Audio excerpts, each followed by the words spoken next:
Þetta er leikmaður ársins í fyrstdeild kvenna. Til hamingju með það. Takk. Fyrst og síðast. Hvernig var að taka móti þessum verðlaunum?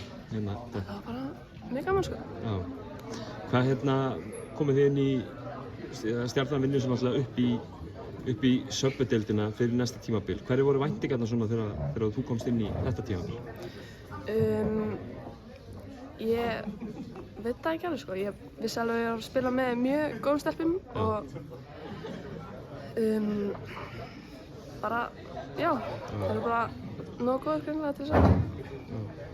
En stórt tímabil fyrir því, þú ert komin í landslið og átt flott að leika móti eins og móti Spáni og virðist vera komin svona á kortið einhvern veginn hjá svona flestum körfubolta áhugamönnum sem sterkur leikmaður. Þetta lítur að svona fyrir þig persónulega bæði þessi verðlaun og þetta tímabil lítur að vera gaman að fá upplifað.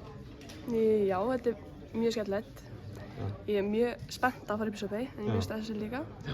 Hvernig heldur að Stjarnan þurfa að bæta eitthvað mikið í hópinn í sumar eða hvernig heldur það að verði? Ég bara veit það ekki. Nei. Já, örugglega. En já, ég veit ekki sko. Fengu nú aðeins að máta ykkur á móti söpbudeildarliði eins og í bikarnum í fyrra á móti Keflavík þar sem voru svona flestir á því að þið hefur bara staðið ykkur ansi vel, er þetta ekki sammála því? Jú, ég er mjög sammála því. Hvað sér þú svona helst það sem að þú og þið þurfum að bæta ykkur áður en farið upp í deild þeirra bestu? Bara spila góða vörn sem við gerum samt en bara halda áfram og já.